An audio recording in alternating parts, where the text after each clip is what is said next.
Good morning, everybody. It's not even 8 o'clock and I'm here at school, and I'm going to tell you in this video a little bit about phase 1 and phase 2 of this assignment that we've been working on, just because I have gotten a few questions. Hopefully this will answer them.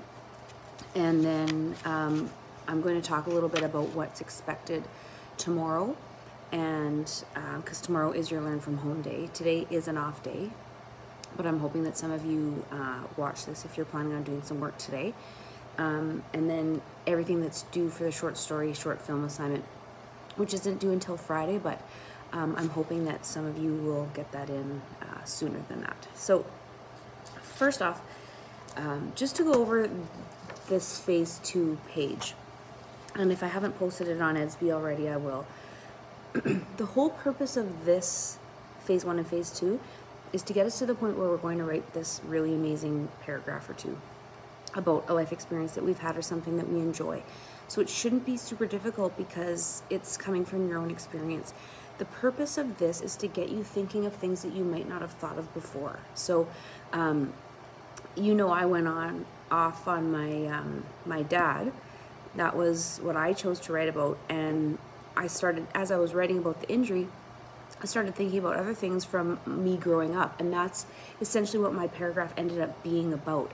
So this is really just generating ideas and brainstorming. So I want you to keep that in mind when you're filling this chart out, and if you can't fill out every section, that's okay. So the phase 1 was for you to list 10 life experiences that you've had. Something major, like going on a trip or someone passing away, some other big things in your life, like getting a pet, and then the small things, and typically the things that kind of are on one end of the scale or the other, like things that make you really happy or something kind of sad that happened to you. I can't think of enough examples to help you other than to let you know that it doesn't have to be a big, huge deal. I had another memory when I was thinking about this the other day. When I was, I think in grade 5, we went to Disneyland, and I remember going on this upside down roller coaster, and that was like a big deal for me because I was super scared. And I went with my uncle, and he bought me a t-shirt that said I survived this particular roller coaster. So that's even something that you can write about, because when we're writing our final paragraph, there's lots of things that you can talk about when you're thinking about a roller coaster ride, especially when you're little and it was a scary one that you probably shouldn't have been on in the first place. So the whole purpose of that 10 life events, because I heard some of you saying, well, I don't have a bunch of life events. You don't have to, they don't have to be big. It can be something that you just remember from your childhood or from growing up, or even something that just happened last year.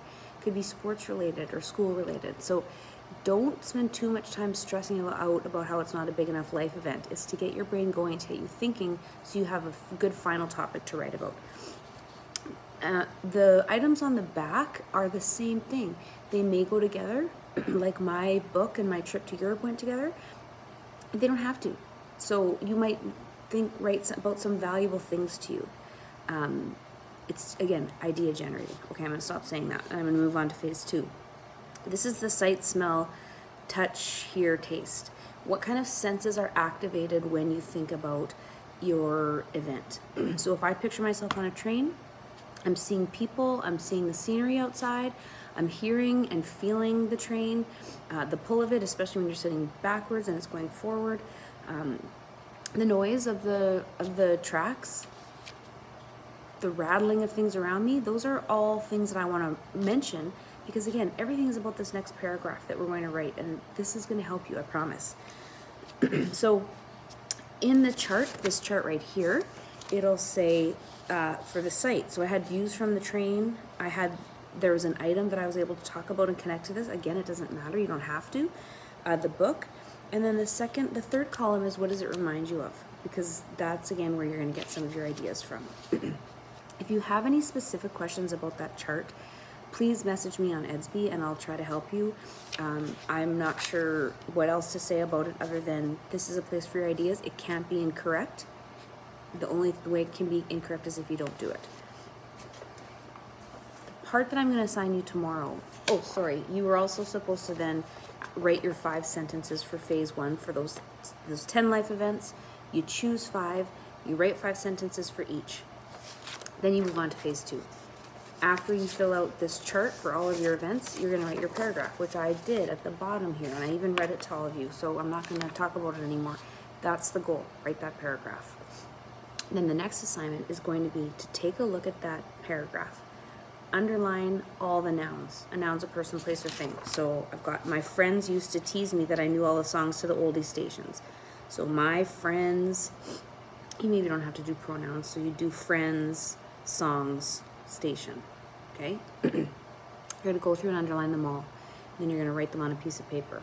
And then you're gonna write some adjectives that go along with those words. So an adjective is a describing word. So instead of saying my friends, I could say my very good childhood friends. I'm adding describing words to those nouns. I'm gonna have this in written form on Edsby by tomorrow. So if you don't have any plans on doing this next step, you can just ignore me for the next 2 minutes or maybe 30 seconds because I'm not going to explain it very much. The next sentence I said, I grew up listening to the oldies. The oldies is the only noun there, so I'm not going to even do anything with that one. My dad loved all music, but especially the Beatles. So dad, music, Beatles. Those are the words I would underline. I'd write those down. And then I would try to find an adjective to go with those words. If you can't, you can't. But you're wanting to make your writing a little bit more descriptive. That's the goal. I only have like 2 more minutes, so I have to get rolling. So that's the next step, writing the adjectives. I'm going to explain it out in words on Edsby. That's really your tomorrow assignment, but I thought since I had hopefully one person's attention, I would explain it to you. The next thing I want to mention is the short story short film. It's not due till Friday. But the sooner you can get it in, the better. The sooner I have it, the sooner I can start marking those. And that's really it. Today is a day off for you, but if you are behind and owing some stuff, it's a good day to hunker down and get some work done. And then tomorrow is your learning from home day.